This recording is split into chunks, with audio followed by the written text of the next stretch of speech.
presidente, senhores senadores, companheiros e companheiras. Senhor presidente, eu venho à tribuna neste momento para falar a respeito de um artigo muito interessante publicado essa semana pelo ex-ministro, ex-deputado federal, Delfim Neto. Mas antes disso, senhor presidente, eu quero aqui destacar o fato que já está noticiado no dia de hoje, um fato que considero da maior relevância e importância, que a presidenta Dilma, no dia de ontem, ao sancionar o projeto de lei, a lei de conversão aprovada na Câmara dos Deputados e por essa casa, que trata de um assunto relativo a pessoas com deficiência física, com deficiências, a medida provisória cuidava de desonerar os custos para essas famílias, tirando tributos de vários, cadeiras de rodas, próteses utilizados por pessoas e famílias que tenham no seu seio pessoas com deficiência. No bojo da medida provisória, infelizmente, senhor presidente, a Câmara dos Deputados acrescentou inúmeras matérias, inúmeros artigos que não têm nada a ver com a matéria.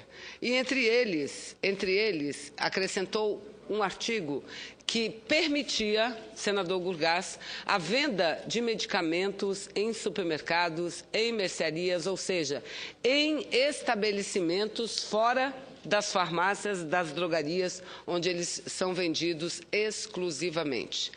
Eu, quando do debate da matéria, vi aqui essa tribuna e fiz minha declaração de voto, dizendo que votaria a favor da medida provisória do projeto que havia chegado da Câmara, porque se assim não fizéssemos, não apenas eu, todos nós, cairia a medida provisória, perderia os seus efeitos e um conjunto importante da população brasileira, e eu aqui pego o exemplo da minha cidade de Manaus, e aliás temos vários companheiros aqui da cidade de Manaus nos visitando, está aqui Ivo, se bem enxergo, o Júlio, está aqui a Maria, enfim, sejam todos bem-vindos. Conhece todos pelo nome, isso aqui é raro, hein? Sejam bem-vindos. Estão aqui para participar da conferência, da segunda Conferência Nacional de Mulheres do Partido Comunista do Brasil, PCdoB, que é o meu partido.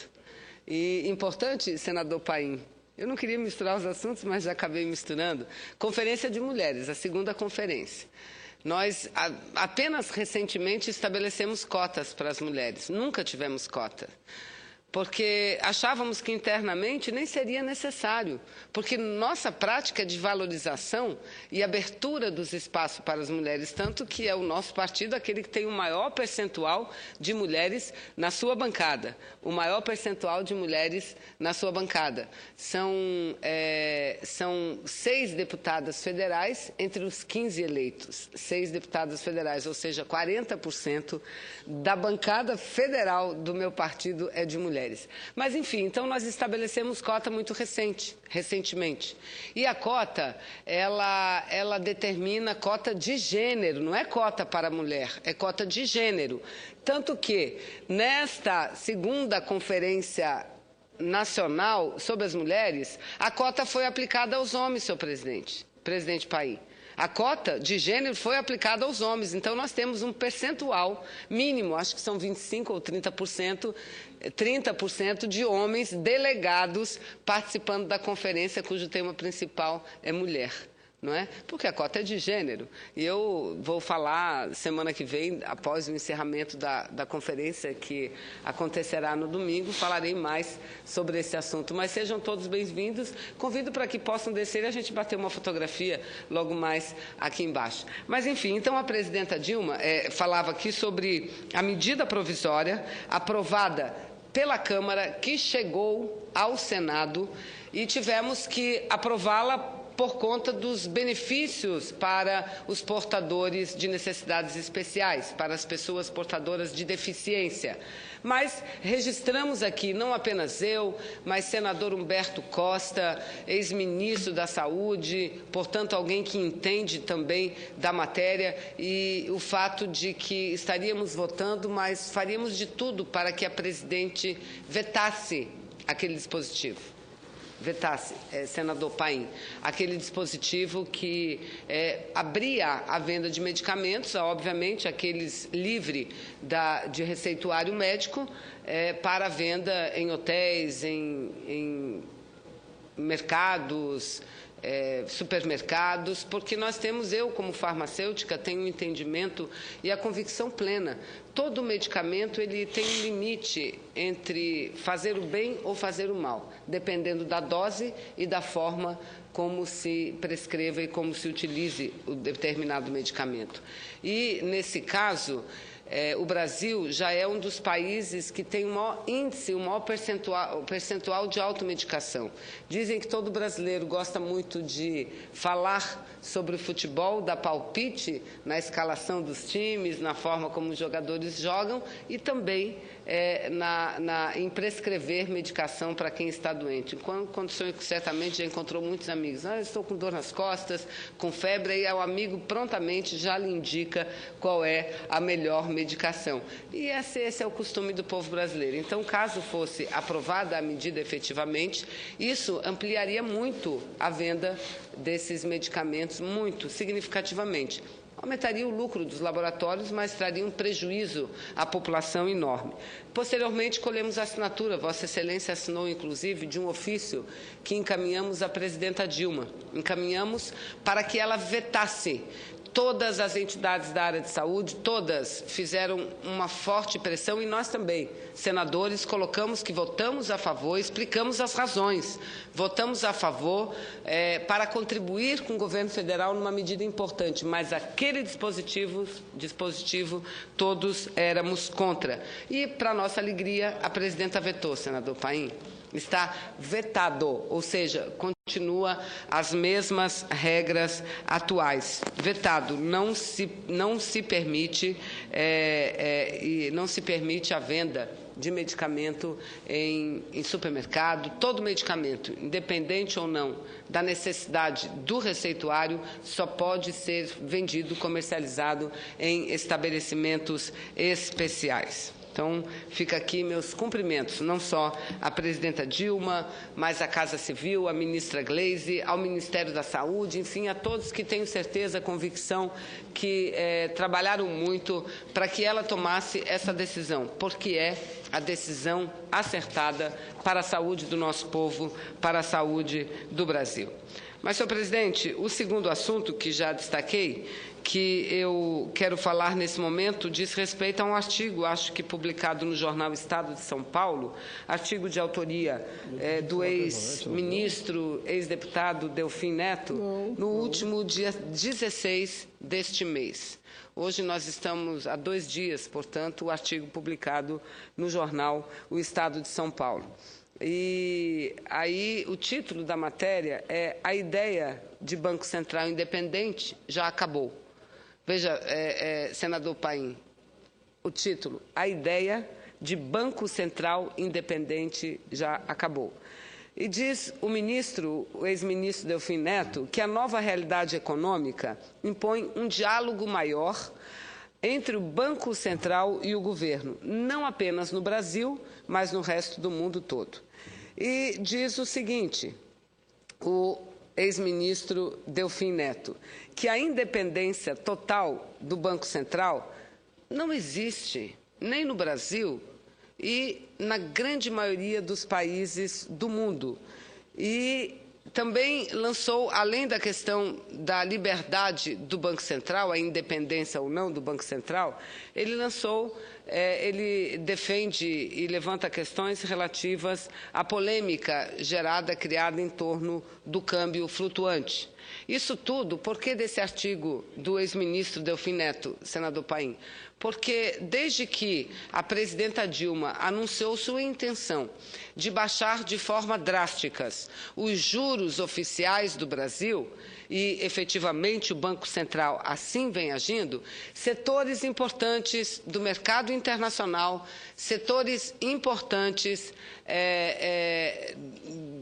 do mercado internacional, inclusive até alguns economistas no Brasil que representam esses interesses dos grandes especuladores, questionaram muito, primeiro, a oportunidade ou não da política de trabalhar para uma direção do câmbio, ou seja, não deixar que o câmbio fosse flutuante, mesmo porque o dólar é extremamente desvalorizado em relação ao real, como estava anteriormente, vinha prejudicando muito a competitividade dos produtos brasileiros, senhor presidente, porque o real extremamente valorizado ou sobrevalorizado comparativamente a outras moedas no mundo inteiro, isso faz com que o nosso produto se torne muito caro no mercado externo. E aí a consequência é exatamente a perda de espaço no mercado internacional.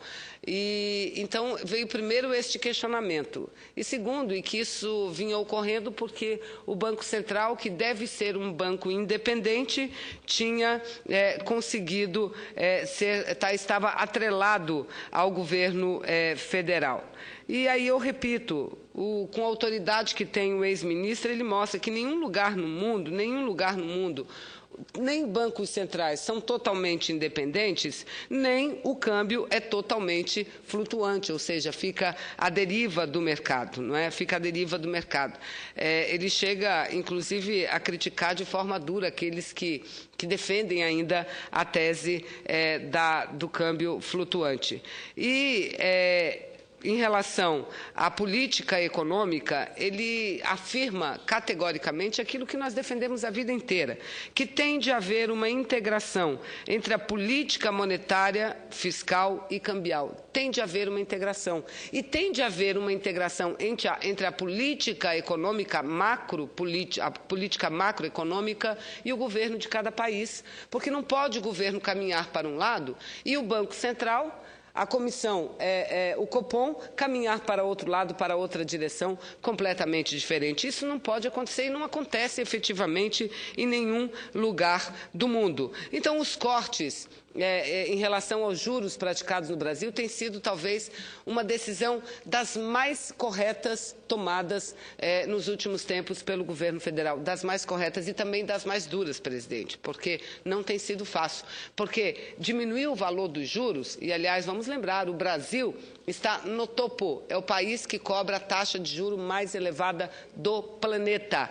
Diminuir as taxas de juros significa não apenas ampliar o mercado interno, mas dar a possibilidade de o Brasil seguir se desenvolvendo. Porque o juro, juros elevados criam um círculo vicioso. E nós não queremos um círculo vicioso, nós queremos um ciclo virtuoso. E o que seria o ciclo vicioso dos juros altos? Ora, quanto mais elevada a taxa de juros estabelecida no Brasil, mais elevado o gasto público para o pagamento, para a amortização da taxa de juro, para o pagamento dos serviços da dívida pública brasileira, que não é pequena. Milhões e milhões, aliás, grande parte do nosso orçamento, senador Paim sabe, porque sempre fazemos um paralelo. Por que não pagar melhor o aposentado, já que se canaliza tanto recurso público para o pagamento de juros? Esse é o questionamento que todos nós fazemos há anos.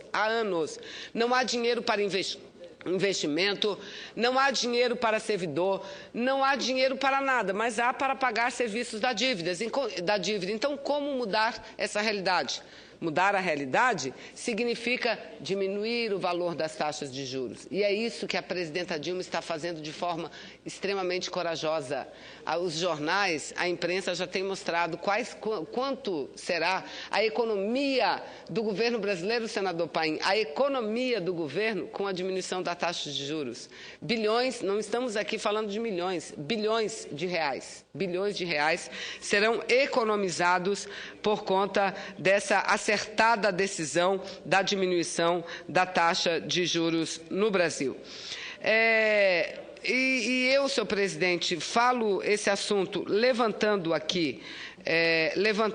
esse artigo publicado pelo ex-deputado, ex-ministro Delfim Neto, porque já ouvi pelos corredores, tenho ouvido muito, aliás, que agora o governo está se pautando pela cabeça do ex-ministro Delfim Neto. E o que é isso? Então, muita gente da oposição diz isso, senador Paim. Não.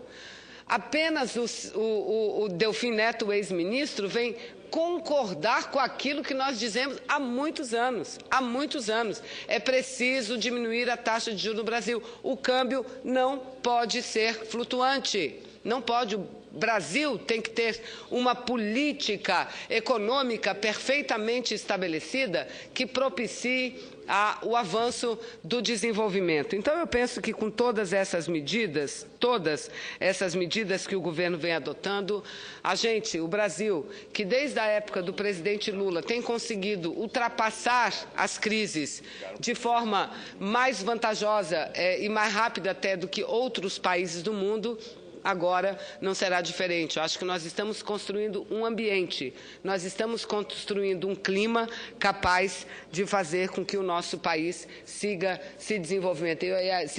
Aí eu repito, não é o governo que está indo pela cabeça do ex-ministro Delfim Neto. A avaliação do ex-ministro Delfim Neto é que está extremamente correta e bate com a avaliação de que tem muitos segmentos que apoiam e compõem o governo da presidenta Dilma. Era o que eu tinha a dizer, senhor presidente. Muito obrigada.